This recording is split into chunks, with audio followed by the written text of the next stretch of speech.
அதிகாரம் 83 கூடா நட்பு. குறை 811. சீரிடம் காணின் எரிதற்குப் பட்டடை நேரா நிரந்தவர் நட்பு. விளக்கம். மனத்தால் நம்மோடு சேராமல் ஆனால் வெளியில் நண்பர்களைப் போல பழகுகின்றவர்களின் நட்பு நமக்கு ஒரு தளர்ச்சியான அல்லது சரியான சமயம் கிடைக்கும்போது நம்மை வெட்டி வீழ்த்துறதற்கு பயன்படுத்தப்படும் பட்டடை போன்றது. மகாபாரதம். மித்ரரூபம் ஹ்ய மித்ரம் தம் யப் பஷ்யதின புத்திமான் ச மைத்ரியம் சஸ்திரவத் வித்யாத் காலகூடம் மிவா அந்தரம். விளக்கம். நண்பனைப் போன்ற உருவத்தில் இருக்கும் பகைவனை, அதாவது மித்ரரூபம் ஹ்ய மித்ரம், எவன் ஒருவன் தன் புத்தியால் கண்டறியவில்லையோ அவன் அழிகிறான். அத்தகையவனின் நட்பு மேலோட்டமாக அழகாக தெரிந்தாலும் உள்ளுக்குள் அது ஆயுதத்தை போன்றது, காலகூட விஷத்தை போன்றது. சமயம் வரும்போது அது உயிரை பறிக்கும். மனுஸ்மிருதி. ந விஸ்வசே தமித்ரஸ்ய மித்ரபாவேன வர்த்ததः பட்டடைவ சகிஷ்ணுத்வம் தர்ஷயன் நிக்ரஹம் குரு. விளக்கம். நண்பனைப் போல நடித்துக்கொண்டு, அதாவது மித்ரபாவேன நம்முடன் இருப்பவனை ஒருபோதும் நம்பாதே. அவன் ஒரு பட்டடையைப் போல அடி விழும் வரை பொறுமையாக இருப்பது போல தோன்றுவான். ஆனால் தகுந்த சமயம் வந்தவுடன் உன்னை அழிப்பதற்கே அவன் காத்திருக்கிறான் என்பதை உணர். இந்த குறள் எப்படி சனாதன தர்மத்துடன் ஒத்துப்போகிறது?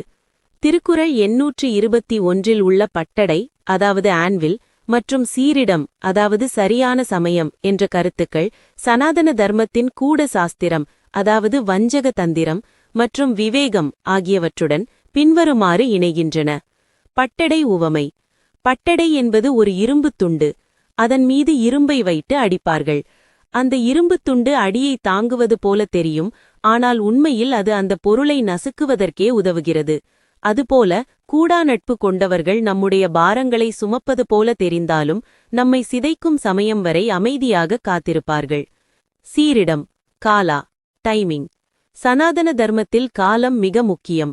பகைவன் பலவீனமாக இருக்கும்போது நண்பனைப் போல நடிப்பான். நமக்கு ஒரு சறுக்கல் வரும்போது, அதாவது சீரிடம், அவன் தன் உண்மையான முகத்தை காட்டி நம்மை வீழ்த்துவான். இதை மித்ர துரோகம் என்பார்கள். மறைமுகப் பகை. நேரா நிரந்தவர் என்பது மனதிற்குள் பகைமையை தேக்கி வைத்திருப்பவர்கள். சனாதன மரபில் இது அந்தர் சத்ரு, அதாவது உள்நாட்டு பகைவன் அல்லது உள்மன பகைவன் போன்றது. வெளிப்படையான பகைவனை விட இவர்களே ஆபத்தானவர்கள். உதாரணம். மகாபாரதத்தில் கம்சன் தன் தங்கை தேவகியையும் வசுதேவரையும் சிறையில் அடைத்தாலும் அவர்களை கொல்லாமல் வைத்திருந்தான். ஆனால் அவர்களுக்கு குழந்தை பிறக்கும் அந்த சரியான சமயத்திற்காக காத்திருந்து குழந்தைகளை கொன்றான். அதுவரை அவன் ஒரு உறவினனைப் போல நடித்தான். அதேபோல் ஜராசந்தன் போன்றவர்கள் சமயம் பார்த்து தாக்கும் குணமுடையவர்கள். குறள் 822. இனம் போன்று இனமல்லார் கேண்மை மகளிர் மனம் போல வேறுபடும். விளக்கம். நம்முடைய சுற்றத்தார் அல்லது நண்பர்களைப் போல நடித்து உண்மையில் நம்மிடம் அன்பில்லாதவர்களின் நட்பானது பொருள் ஒன்றையே குறிக்கோளாக கொண்ட பொது மகளிரின் விலைமாதரின் மனத்தைப் போல அவ்வப்போது மாறிக்கொண்டே இருக்கும். நிலைத்தன்மை இருக்காது. மகாபாரதம். ஜலம் ஹி சித்தம் அசதாம் குமித்ரானாம் ததைவச்ச யதா வார்யாங்கனா சித்தம் பிரதிகூலம் பதே பதே. விளக்கம். தீய நண்பர்களுடையவும் வஞ்சகர்களுடையவும் மனம் நிலையற்றது. அது பொருள் ஈட்டும் நோக்கம் கொண்ட விலைமாதரின் மனத்தைப் போன்றது. தமக்கு லாபம் இருக்கும் வரை ஒரு விதமாகவும் லாபம் குறைந்தவுடன் வேறு விதமாகவும் அடியெடுத்து வைக்கும் அவர்களின் நட்பை ஒருபோதும் நம்ப முடியாது. மனுஸ்மிருதி. ந சுஹ்ருத் நச்ச வைமித்ரம் யஸ்ய சித்தம் அனிஷ்ருதம் விலாசினீவ தச்சித்தம் விகாரைஹி பரிவர்த்ததே. விளக்கம். எவனுடைய மனம் ஒரு நிலையில் நிற்காமல் ஊசலாடுகிறதோ அவன் உறவினனும் அல்ல, நண்பனும் அல்ல. பல ஆடவர்களிடம் மனம் மாறும் ஒரு பெண்ணின் சிந்தனையைப் போல அவனது நட்பும் காலத்திற்கு ஏற்ப தன் நிறத்தை மாற்றிக்கொண்டே இருக்கும். அத்தகையோரின் இனம் போன்ற தோற்றம் ஒரு மாயையே. இந்த குறள் எப்படி சனாதன தர்மத்துடன் ஒத்துப்போகிறது? குறள் 822 உள்ள இனம் போன்று மற்றும் மனம் போல வேறுபடும் என்ற கருத்துக்கள் சனாதன தர்மத்தின் மாயா மற்றும் சஞ்சல புத்தி தத்துவங்களுடன் பின்வருமாறு இணைகின்றன. இனம் போன்று தி இல்யூஷன் ஆஃப் கின்ஷிப். சனாதன மரபில் இது மித்ர பிரதிரூபக எனப்படும். வேடன் எப்படி பசுவின் தோலை போர்த்திக் கொண்டு மானை பிடிக்க வருகிறானோ அப்படி பகைவர்கள் நண்பன் என்ற போர்வையில் வருவார்கள். அவர்களின் வெளித்தோற்றம் இனம் போன்று நம்மை ஏமாற்றக்கூடும். மகளிர் மனம் போல, தி அனாலஜி ஆஃப் இன்ஸ்டபிலிட்டி. இங்கே வள்ளுவர் குறிப்பிடுவது தர்மத்தை போற்றும் இல்லற பெண்களை அல்ல, மாறாக பொருள் ஒன்றையே கருதும் பொதுமகளிரை, காமினிகள். சனாதன தர்மத்தில் அர்த்த காமமே பிரதானம் என்று வாழ்பவர்களின் மனம் நிலையின்றி அலைபாயும். பொருள் எங்கே இருக்கிறதோ அங்கே அவர்கள் மனம் தாவும். குணங்களின் அடிப்படையில் அத்தகைய கூடா நட்பு கொண்டவர்கள் ரஜோ மற்றும் தமோ குணங்கள் கலந்தவர்கள். அவர்களின் அன்பில் சத்வம், தூய்மை இருக்காது. சனாதன தர்மம் அத்தகைய சஞ்சலமான மனத்தை சஞ்சலம் ஹி மனஹ் கிருஷ்ணா என்ற நட்பிற்கு தகுதியற்றதாக கருதுகிறது. உதாரணமாக, மகாபாரதத்தில் கௌரவர் தரப்பில் இருந்த பலர் பாண்டவர்களிடம் இனம் போன்று உறவினர்கள் போல பழகினார்கள். ஆனால் சூதாட்டத்தின் போதும் பாண்டவர்கள் வனம் சென்றபோதும் அவர்களின் மனம் விலைமாதரின் மனத்தைப் போல மாறிவிட்டது. கௌரவர்களின் செல்வத்தைக் கண்டவுடன் அவர்கள் பாண்டவர்களை கைவிட்டனர். குறள் 823. பலநலக் கற்றக் கடைத்தும் மனநல்லர் ஆகுதல் மாணார்க்கு அரிது.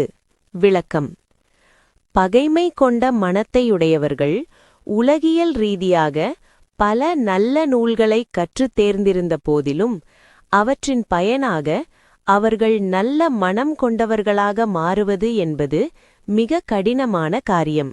அதாவது, கல்வி அவர்களின் தீய எண்ணத்தை மாற்றிவிடாது. மகாபாரதம். ந வித்யா வினயாய ஸ்யாத் துஷ்டானாம் து கதாச்சன விஷமிவ புஜங்கானாம் கேவலம் அனர்த்தாய ஸ்யாத்.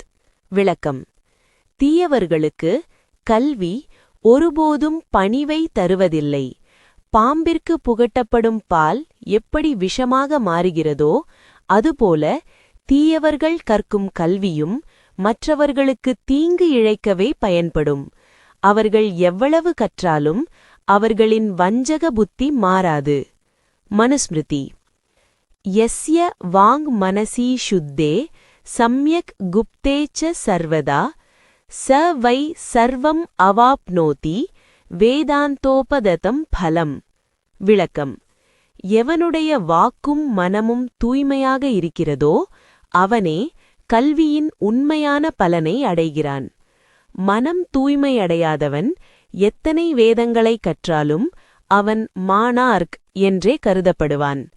கல்வியை விட மனத் தூய்மையே நட்பிற்கு அடிப்படை. இந்த குறள் எப்படி சனாதன தர்மத்துடன் ஒத்துப்போகிறது? திருக்குறள் 823 பல நலக் கற்றக் கடைத்தும் மற்றும் மனநல்லர் ஆகுதல் அரிது என்ற கருத்துக்கள் சனாதன தர்மத்தின் சம்ஸ்காரம் மற்றும் வாசனா பதிவுகள் தத்துவங்களுடன் பின்வருமாறு இணைகின்றன. வாசனா. சனாதன மரபில் ஒருவனது குணம் என்பது அவனது பூர்வ ஜென்ம வாசனைகளால் தீர்மானிக்கப்படுகிறது. உள்ளத்தில் பகைமை அல்லது வஞ்சகம் என்ற துர்வாசனை இருப்பவனுக்கு மேலோட்டமாக புகட்டப்படும் கல்வி அவனது குணத்தை மாற்றுவதில்லை. அது மயிலுக்கு வர்ணம் பூசுவது போன்றது. அதன் இயற்கையான அசைவு மாறாது. அறிவு வர்சஸ் உணர்வு. கல்வி என்பது புத்திக்கு சொந்தமானது, ஆனால் நட்பு என்பது இதயத்திற்கு சொந்தமானது. ஒருவன் பெரிய PhD முடித்திருக்கலாம், ஆனால் அவனிடம் ஈரமில்லை என்றால் அவன் கூடா நட்புடையவனே. மார்பில் விஷம், மலையில் மணி. மணிதரம் புஜங்கம் என்பார்கள். பாம்பின் தலையில் விலையுயர்ந்த மணி இருக்கலாம், ஆனால் அதற்காக பாம்பை அணைக்க முடியுமா? அதன் வாயில் விஷம் இருக்கவே செய்யும். அதுபோலவே தீயவன் கற்ற கல்வியானது பாம்பின் தலையிலுள்ள மணியை போன்றது.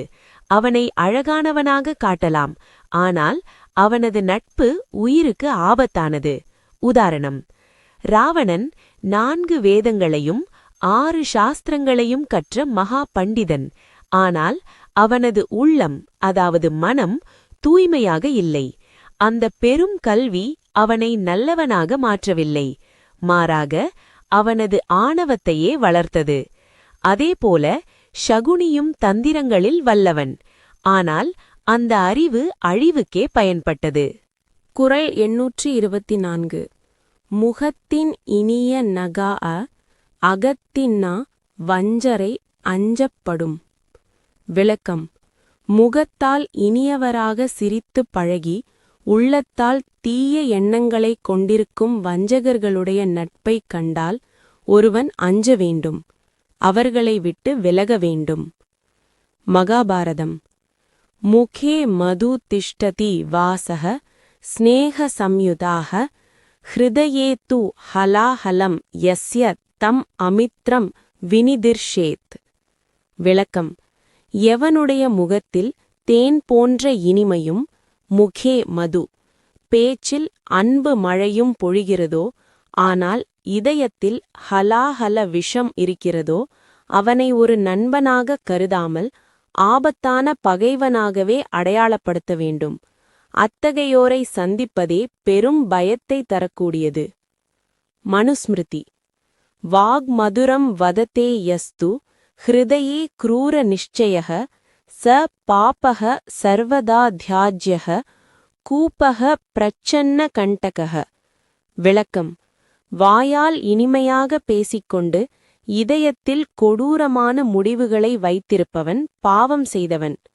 புல் மூடிய கிணற்றைப் போன்றும் மறைத்து வைக்கப்பட்ட முள்ளைப் போன்றும் இருக்கும் அவனை எப்போதும் தவிர்க்க வேண்டும். அவன் அஞ்சத்தக்கவன். இந்த குறள் எப்படி சனாதன தர்மத்துடன் ஒத்துப்போகிறது?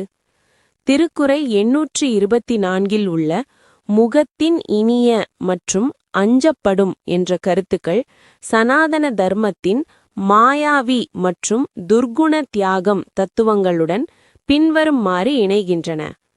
வஞ்சரை அஞ்சப்படும், ஹெல்தி ஃபியர். சனாதன தர்மம் அபயம் பற்றி பேசினாலும் தீயவர்களிடம் காட்டும் அச்சம் என்பது கோழைத்தனமல்ல, அது ஒரு வகை தற்காப்பு விவேகம். பாம்பை கண்டு அஞ்சுவது எப்படி தற்காப்போ, அதேபோல வஞ்சக நண்பரை கண்டு அஞ்சுவது அறிவின் அடையாளம். அகத்தின்னா, தி இன்டர்னல் ராட். சனாதன மரபில் அந்தர் சுத்தி இல்லாத எந்த உறவும் நிலைக்காது. வெளியுலகத் தோற்றம் என்பது வெறும் மாயை. அந்த மாயையில் மயங்கி அகத்தில் உள்ள உண்மையை மறப்பது அழிவுக்கு வழிவகுக்கும். ஹிருதய ரகசியம். ஒருவன் மனதால் வஞ்சனை செய்யும்போது அவன் தர்மத்தை மீறுகிறான். தர்மத்தை மீறுபவன் எப்போது வேண்டுமானாலும் எந்த எல்லைக்கும் செல்வான் என்பதால் அவனை அஞ்சப்படும் என்று வள்ளுவர் கூறுகிறார். உதாரணம்: சீதையை தூக்கிச் செல்ல வந்த ராவணன் ஒரு துறவியின் வேடமிட்டு முகத்தின் இனிய வந்தான். ஆனால் அவனது உள்ளத்தில் அகத்தில் வஞ்சகமிருந்தது. அந்த வேடத்தைக் கண்டு அஞ்சாமல் சீதை லக்ஷ்மண கோட்டையை தாண்டியது எவ்வளவு பெரிய துன்பத்தை தந்தது என்பதை நாம் அறிவோம். வஞ்சக வேடத்தைக் கண்டால் அஞ்சுவதே, எச்சரிக்கையாக இருப்பதே புத்திசாலித்தனம். குறள் 825. மனத்தின் அமையாத வரை எனைத்தொன்றும் சொல்லினால் தேரர் பாற்று அன்று. விளக்கம்: மனத்தால் நம்மோடு அன்பு கொண்டு இணையாதவர்களை அவர்கள் சொல்லும் எந்த ஒரு இனிய சொற்களைக் கொண்டும் ஒருபோதும் நம்பிவிடக்கூடாது. மகாபாரதம். ந விஸ்வசேத் அவிஸ்வஸ்தே விஸ்வஸ்தே நாதி விஸ்வசேத் வாங் மாத்ரேன ந திருப்யேத சித்தம் யஸ்ய ந நிಶ್ಚலம். விளக்கம்: நம்பகத்தன்மை இல்லாதவனை ஒருபோதும் நம்பாதே, நம்பத் தகுந்தவனாக இருந்தாலும் அளவுக்கு அதிகமாக நம்பாதே. எவனுடைய உள்ளம் தூய்மையாக இல்லையோ அவனது வெறும் வார்த்தைகளை வாங் மாத்ரேன கேட்டு திருப்தி அடையாதே. சொல்லுக்கும் இதயத்திற்கும் தொடர்பில்லாதவரின் சொற்கள் வெறும் வலை போன்றது. மனுஸ்மிருதி. வாசா வததி கல்யாணம் ஹிருதயே ந அஸ்தி தத்பதம் தஸ்ய சப்தம் ந கிருஹ்ணீயாத் கூபக ஸ்வன்னக இவ திருணைக. விளக்கம்: ஒருவன் தன் வாக்கினால் நன்மைகளை பேசலாம், ஆனால் அவனது இதயத்தில் அந்த எண்ணம் இல்லையென்றால் அவனது சொற்களை கொள்ளக்கூடாது. அது புல்லால் மூடப்பட்ட கிணற்றின் மேல்தளம் போன்றது. பார்ப்பதற்கு தரையைப் போல தெரிந்தாலும் காலடி வைத்தால் உள்ளே தள்ளிவிடும். இந்த குறள் எப்படி சனாதன தர்மத்துடன் ஒத்துப்போகிறது? குறள் 825 உள்ள மனத்தின் அமையாதவர் மற்றும் தேரர்பாற்று அன்று என்ற கருத்துக்கள் சனாதன தர்மத்தின் ஸ்ரத்தா மற்றும் அந்தர்யாமின் தத்துவங்களுடன் பின்வருமாறு இணைகின்றன. மனத்தின் அமைதல், காங்க்ருவன்ஸ் ஆஃப் மைண்ட். சனாதன தர்மத்தில் மனம்தான் அனைத்து செயல்களுக்கும் கருவி. மனம் ஒன்றாமல் சொல்லப்படும் மந்திரம் கூட பலன் தராது. இன்னும்போது மனம் ஒன்றாமல் சொல்லப்படும் நட்பு சொற்கள் எப்படி துணையாகும்? உள்ளொன்று வைத்து புறமொன்று பேசுவது அது பாபம் என்று தர்மம் கூறுகிறது. சொல்லினால் தேரர்காமை. தி லிமிட்ஸ் ஆஃப் ஸ்பீச். வாக்கு என்பது ஆத்மாவின் பிரதிபலிப்பாக இருக்க வேண்டும். ஆனால் கூடா நட்பில் வாக்கு என்பது ஒரு ஆயுதம். இது சனாதன மரபில் வாக்ஜாலம் எனப்படும். அறிவார்ந்த ஒருவன் சொற்களை பார்த்து மயங்காமல் அந்த சொல்லுக்குப் பின்னாலிருக்கும் பாவத்தைக் கொண்டு மனிதர்களை எடை போட வேண்டும். பரீட்சை, டெஸ்டிங். சனாதன தர்மம் ஒருவரை நண்பராக ஏற்கும் முன் அவர்களை பலவிதமாக பரீட்சிக்க சொல்கிறது. இதில் முக்கியமானது அவர்களின் மனமும் சொல்லும் ஒன்றாக இருக்கிறதா என்பதுதான். உதாரணம், துரியோதனன் பாண்டவர்களை விருந்திற்கு அழைக்கும்போது மிக இனிமையாக பேசி வாரணாவதம் செல்ல பணித்தான். ஆனால் அவனது மனம் பாண்டவர்களை அரக்கு மாளிகையில் வைத்து எரிக்க திட்டமிட்டிருந்தது. விதுரர் மட்டும் அவனது மனத்தின் அமையாத தன்மையை உணர்ந்து எச்சரிக்கை செய்யவில்லை என்றால் பாண்டவர்கள் அந்த சொல்லினால் தேறி, அதாவது சொல்லை நம்பி அழிந்திருப்பார்கள். குறள் 826. நட்டார்போல் நல்லவை சொல்லினும் ஒட்டார் சொல் ஒல்லை உணரப்படும். விளக்கம். நண்பர்களைப் போல நடித்து நமக்கு நன்மை பயக்கும் சொற்களை பகைவர்கள் சொன்னாலும் அந்த சொற்களின் உண்மைத்தன்மையை, அதாவது வஞ்சகத்தை ஒருவன் விரைவாக ஒல்லை ஆராய்ந்து உணர்ந்து கொள்ள வேண்டும். மகாபாரதம். சத்ரோஹோ சகாஷாத் யத் வாக்கியம் ஹிதமிவ பிரதிபாதிச்ச தத் ந கிராஹ்யம் புதைஹி ஜாத்து விஷம் மதுமுகத்மிவ. விளக்கம். பகைவனிடமிருந்து வரும் வார்த்தைகள் ஹிதம், அதாவது நன்மை தருவது போல தோன்றினாலும் அறிவுடையோர் அதனை ஒருபோதும் ஏற்க மாட்டார்கள். அது தேன் பூசப்பட்ட நஞ்சு, விஷம் மதுமுகம். மேலே இனித்தாலும் உள்ளே உயிரை பறிக்கும் என்பதை விரைந்து உணர வேண்டும். மனுஸ்மிருதி. மித்ரரூபதரம் சத்ரும் வாக்யைஹி தர்ம புரஸ்கிருதைஹி பரீக்ஷ்யைவ விஜானீயாத் அதர்மம் தர்மரூபினம். விளக்கம். தர்மத்தை பேசுவது போல நடித்துக்கொண்டு நண்பன் என்ற போர்வையில் வரும் பகைவனை, அதாவது மித்ர ரூபதரம் சத்ரும், அவனது சொற்களைக் கொண்டே பரீட்சை செய்து கண்டறிய வேண்டும். தர்மம் போல தோன்றும் அவனது சொற்களுக்குள் மறைந்திருக்கும் அதர்மத்தை உணர்வதே புத்திசாலித்தனம். இந்த குறள் எப்படி சனாதன தர்மத்துடன் ஒத்துப்போகிறது? திருக்குறள் 826 உள்ள ஒல்லை உணரப்படும், அதாவது விரைந்து உணர வேண்டும், மற்றும் நட்டார்போல் என்ற கருத்துக்கள் சனாதன தர்மத்தின் கூட புத்தி, அதாவது ஹிடன் இன்டெலிஜென்ஸ் மற்றும் விவேகம் ஆகியவற்றுடன் பின்வருமாறு இணைகின்றன. விவேகம், டிஸ்கிரிமினேஷன். சனாதன மரபில் நித்ய அனித்ய வஸ்து விவேகம் என்பது போல மித்ர அமித்ர விவேகம், அதாவது யார் நண்பன் யார் பகைவன் என்று பிரித்தறியும் அறிவு மிக முக்கியம். பகைவன் நன்மை பேசுவது என்பது தூண்டிலில் வைக்கப்பட்ட புழுவை போன்றது. அந்த புழுவின் பின்னாலிருக்கும் கொக்கியை ஒல்லை, அதாவது விரைவாக உணர வேண்டும். ஒல்லை உணரப்படும், இன்ட்யூஷன் அண்ட் அனாலிசிஸ். ஒருவன் நம்மிடம் பேசும் சொற்களைக் காட்டிலும் அந்த சொற்கள் வெளிப்படும் விதம், கால சூழல் மற்றும் அவனது கடந்த கால வரலாற்றை வைத்து அவன் வஞ்சகத்தை துரிதமாக கணிக்க வேண்டும். தாமதித்தால் ஆபத்து நிச்சயம். தர்ம சூட்சமம்.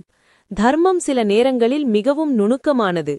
பகைவன் தர்மத்தை பேசி நம்மை ஏமாற்ற முயல்வான். இதை சனாதன தர்மம் தர்ம வியாத அல்லது மாயா என்று குறிப்பிடுகிறது. அந்த மாயையை தாண்டி உண்மையை உணர்வதே ஒரு தர்மவானின் கடமை. உதாரணம், மகாபாரதத்தில் கிருஷ்ணன் தூது சென்றபோது துரியோதனன் அவரை மிகுந்த மரியாதையுடன் வரவேற்று விருந்துண்ண அழைத்தான். ஒரு நண்பனைப் போல அவன் உபசரித்தாலும் அந்த உணவில் வஞ்சகம் இருப்பதை கிருஷ்ணன் ஒல்லை, அதாவது விரைவாக உணர்ந்து அதனை மறுத்து விதுரரின் வீட்டிற்கு சென்றார். பகைவன் தரும் நல்லவை ஆபத்தானது என்பதற்கு இதுவே சான்று. குறள் 827. சொல்வணக்கம் ஒன்னார்கண் கொள்ளற்க, வில்வணக்கம் தீங்கு குறித்தமை யான். விளக்கம். பகைவர்கள் பேசும் பணிவான சொற்களை சொல்வணக்கம் ஒருபோதும் உண்மையானது என்று நம்பிவிடக்கூடாது. ஏனெனில் வில் வளைந்து கொடுப்பது வில்வணக்கம் அன்பு செலுத்துவதற்காக அல்ல, அது அம்பை செலுத்தி உயிரை பறிக்கும் தீங்கினைச் செய்வதற்கே ஆகும். மகாபாரதம். न विश्वसेत् विनीतस्य शत्रोः वाक्येषु कर्हिचित् नमति ह्ययुदं चापं वदात्ताय न शान्तये. விளக்கம். பகைவன் மிகவும் பணிவாக வினீதஸ்ய நடந்து கொண்டாலும் அவனது வார்த்தைகளை ஒருபோதும் நம்பாதே. போர்வீரன் கையிலிருக்கும் வில் வளைவது அமைதிக்காக அல்ல, அது எதிரியை கொல்வதற்காக மட்டுமே. அதுபோலவே பகைவனின் பணிவும் அழிவிற்கான அறிகுறியே. மனுஸ்மிருதி. அதிநமரம் சத்ரும் ச பஷ்யேத் விஸ்வாசகாதினம் சாபவத் நமனம் தஸ்ய தீங்கு ஹேதுஹு ந சம்சயஹ. விளக்கம். அளவுக்கு அதிகமாக பணிந்து நடக்கும் பகைவன் அதிநமரம், விசுவாச துரோகம் செய்ய காத்திருப்பவன் என்று அறி. வில்லின் வளைவு என்பது நமனம் எப்படி அம்பை எய்து தீங்கு விளைவிக்க காரணமாகிறதோ அப்படி அவனது பணிவும் உனக்கு தீங்கு விளைவிப்பதற்கே. இதில் ஐயமில்லை. இந்த குறள் எப்படி சனாதன தர்மத்துடன் ஒத்துப்போகிறது? திருக்குறள் 827 உள்ள வில் வணக்கம், வில்லின் வளைவு மற்றும் தீங்கு குறித்தமையான் என்ற கருத்துக்கள் சனாதன தர்மத்தின் கூட தந்திரம் மற்றும் க்ஷத்ரிய தர்மம் ஆகியவற்றுடன் பின்வருமாறு இணைகின்றன. வில்லின் தத்துவம், philosophy ஆஃப் த bow. சனாதன மரபில் வில் என்பது ஒரு புனிதமான ஆயுதம். ஆனால் அதன் இயல்பு என்னவென்றால் அது எவ்வளவு தூரம் பின்னோக்கி வளைகிறதோ வணங்குகிறதோ அவ்வளவு வேகமாகவும் ஆக்ரோஷமாகவும் அம்பு முன்னோக்கிப் பாயும். பகைவனின் சொல் வணக்கம் என்பது அம்பை செலுத்துவதற்கு முன்னால் அவன் வில்லை வளைக்கும் தயாரிப்பு வேலையே தவிர அவன் சரணடைய வரவில்லை என்பதை உணர வேண்டும். வினய மாயா, த illusion ஆஃப் ஹியூமிலிட்டி. சனாதன தர்மம் வினயத்தை ஒரு நற்பண்பாக போற்றுகிறது. ஆனால் அதே வினயத்தை பகைவன் காட்டினால் அது மாயா அல்லது கபடம் என்று எச்சரிக்கிறது. தர்மத்தை காக்க வேண்டியவன் பகைவனின் போலி பணிவில் மயங்கி தன் ஆயுதத்தை கீழே போடக்கூடாது. பகைவன் எப்போதும் பகைவனே. ஒரு பாம்பிற்கு எவ்வளவுதான் பால் வார்த்து வளர்த்தாலும் அதன் நஞ்சு குறையாது. அதுபோல பகைவன் எவ்வளவு பணிவாக பேசினாலும் அவனது அகத்தின் நாம் மாறாது. உதாரணம், ராமாயணத்தில் மாரீசன் பொன்மானாக வந்து சீதையின் கவனத்தை ஈர்த்தான். அது ஒரு வகை வணக்கம் போல தெரிந்தாலும் அது ராவணன் சீதையை தூக்கிச் செல்வதற்கான வில் வணக்கம் போன்ற ஒரு சதிச்செயலையாகும். மாரீசனின் அந்த போலித் தோற்றம் அழிவிற்கே காரணமாக அமைந்தது. குறள் 828. தொழுதகை உள்ளும் படையொடுங்கும் ஒன்னார் அழுத கண்ணீரும் அனைத்து. விளக்கம். பகைவர்கள் நம்மை வணங்கித் தொழும் கைகளுள்ளே நம்மை அழிக்கக்கூடிய ஆயுதம் மறைந்திருக்கும். அவர்கள் வருந்துவது போல நடித்து சிந்தும் கண்ணீரும் அத்தகைய வஞ்சகத்தன்மை கொண்டதே ஆகும். மகாபாரதம். அஞ்சலிம் சஸ்திரவத் வித்யார்த் சத்ரு வினயபூர்வகம் பாஷ்பம் ஷாபமிவ க்ஞேயம் ந விஸ்வசேத் ததாவிதம். விளக்கம். பகைவன் மிக வினயத்தோடு உன்னை கைகூப்பித் தொழுதால் அஞ்சலிம், அந்த கைகளுக்குள் ஒரு கூர்மையான ஆயுதம் ஷஸ்திரவத் இருப்பதாகவே கருது. அவன் சிந்தும் கண்ணீர் உன்னை அழிப்பதற்கான சாபத்தை போன்றது. அத்தகையவனை ஒருபோதும் நம்பி ஏமாந்து விடாதே. மனுஸ்மிருதி. கதாச்சின் நமதே சத்ருஹு விஸ்வாசாய ஹி பாபக்ருத் கரஸ்த சஸ்திரவத் தஸ்ய நமனம் தீங்கு காரகம். விளக்கம். ஒரு பாவி பகைவன் உன்னுடைய நம்பிக்கையை பெறுவதற்காகவே உன்னை வணங்கலாம். கையில் மறைத்து வைத்திருக்கும் ஆயுதத்தைப் போலவே அவனது பணிவும் உனக்கு தீமையையே தரும். அவன் அழுதாலும் தொழுதாலும் அங்கே தர்மம் இருக்காது, வஞ்சகமே இருக்கும். இந்த குறள் எப்படி சனாதன தர்மத்துடன் ஒத்துப்போகிறது? திருக்குறள் 828 உள்ள தொழுதகை மற்றும் அழுத கண்ணீர் என்ற கருத்துக்கள் சனாதன தர்மத்தின் கூட சாஸ்திரம், எஸ்பியனாஜ் அல்லது ஸ்ட்ராட்டஜி மற்றும் ஆத்ம ரக்ஷணம் தத்துவங்களுடன் பின்வருமாறு இணைகின்றன. கபட பக்தி, சியூடோ டிவோஷன். சனாதன மரபில் அஞ்சலி, கைகூப்புதல் என்பது இறைவனுக்கும் பெரியோர்களுக்கும் செலுத்தும் உயர்ந்த மரியாதை. ஆனால் ஒரு பகைவன் இதை செய்யும்போது அது ஒரு திரை, கேமோஃப்ளாஜ். அந்த திரைக்கு பின்னால் அவன் தன் தாக்குதலுக்கான ஆயுதத்தை மறைத்து வைத்திருக்கிறான். இது தார்மீக ரீதியான மிகப்பெரிய வஞ்சகத்தன்மை. அழுத கண்ணீர், crocodile tears. கண்ணீர் என்பது மனதின் மென்மையை உணர்த்துவது. ஆனால் ஒரு வீரன் அல்லது அரசன் பகைவனின் கண்ணீரைக் கண்டு மனமிறங்கி தன் எச்சரிக்கையை கைவிடக்கூடாது. சனாதன நீதி சாஸ்திரங்கள் பகைவன் பலவீனமாக இருக்கும்போது அழுவான், பலம் பெற்றவுடன் அடிப்பான் என்று எச்சரிக்கின்றன. தர்ம சூட்சமம். தர்மத்திற்காக போர் புரியும் ஒருவன், க்ஷத்ரியன், பகைவனின் போலி அழுகையில் மயங்கி அவனுக்கு இடம் கொடுத்தால் அது தன் தேசத்திற்கும் தர்மத்திற்கும் செய்யும் துரோகமாகும். விவேகம் என்பது உணர்ச்சி வசப்படாமல் உண்மையை உணர்வதே. உதாரணம்: மகாபாரதத்தில் துரோணாச்சாரியாரை கொல்ல முடியாது என்பதை அறிந்த பாண்டவர்கள் தரப்பு அஸ்வத்தாமன் இறந்த செய்தியை கூறி அவரை துக்கப்பட வைத்தனர். அவர் ஆயுதத்தை கீழே போட்ட அந்த தருணம் அவர் கண்ணீர் சிந்திய தருணம். ஒரு வகையில் இது யுத்த தந்திரம், ஸ்ட்ராட்டஜி. அதேபோல் பகைவர்கள் நம்மிடம் சரணடைவது போல நடித்து நம்மை அழிக்க காத்திருப்பார்கள் என்பதற்கு ஷகுனியின் பல சூழ்ச்சிகள் உதாரணம். திருக்குறள். குறள் 829. மிகச் செய்து தம்மெள்ளு வாரை நகச் செய்து நட்பினுள் சாப்புள்ளற் பாற்று. விளக்கம்: வெளியில் மிக அதிகமாக நட்பு காட்டி ஆனால் உள்ளுக்குள் நம்மை இகழ்ந்து சிரிப்பவர்களிடம் நாமும் வெளிப்படையாக சிரித்துப் பேசி அந்த நட்பை தற்காலிகமாக பாராட்டி உள்ளுக்குள் அந்த நட்பை சாகும்படி, அதாவது முற்றிலும் விலகும்படி செய்துவிட வேண்டும். மகாபாரதம். ஸ்மிதபூர்வம் அபிகாஷேத் சத்ரும் அப்யபராதினம் மைத்ரீம் தர்ஷயேத் பாஹ்யே அந்தரே சாப்பி விக்கிரகம். விளக்கம்: உனக்கு தீங்கு நினைக்கும் பகைவன் உன்னை தேடி வந்தால் அவனிடம் புன்னகையோடு பேசு. வெளியில் மிகுந்த நட்பை காட்டினாலும் உள்ளுக்குள் அவனது உறவை முறிப்பதற்கான எண்ணத்தை உறுதியாக வைத்திரு. அவனது தந்திரத்தை அவனது வழியிலேயே முறியடி. மனுஸ்மிருதி. நகன்னபி சதா சத்ரும் விஸ்வாசயேத் பிரயத்னதக நட்பு தியாகஹ ச கர்த்தவ்யோ மௌனேனைவ கிரமேணச்ச. விளக்கம்: உன்னை இகழ்பவன் நண்பனைப் போல நடித்தால் நீயும் அவனிடம் புன்னகையோடு பழகி அவனுக்கு நம்பிக்கையே ஏற்படுத்து. ஆனால் அதே சமயம் அந்த நச்சுத்தன்மையான நட்பை மெல்ல மெல்ல மௌனமாகவே முழுமையாக தியாகம் செய்து விலகிவிட வேண்டும். இந்த குறள் எப்படி சனாதன தர்மத்துடன் ஒத்துப்போகிறது? திருக்குறள் 829 உள்ள நகச்செய்து மற்றும் சாப்புள்ளற்பாற்று என்ற கருத்துக்கள் சனாதன தர்மத்தின் சாம, தான, பேத, தண்ட முறைகளுள் பேத மற்றும் மாயா தந்திரங்களுடன் பின்வருமாறு இணைகின்றன. சாப்புள்ளல், த டெட்லி எம்ப்ரேஸ். இது ஒரு ராஜதந்திர உவமை.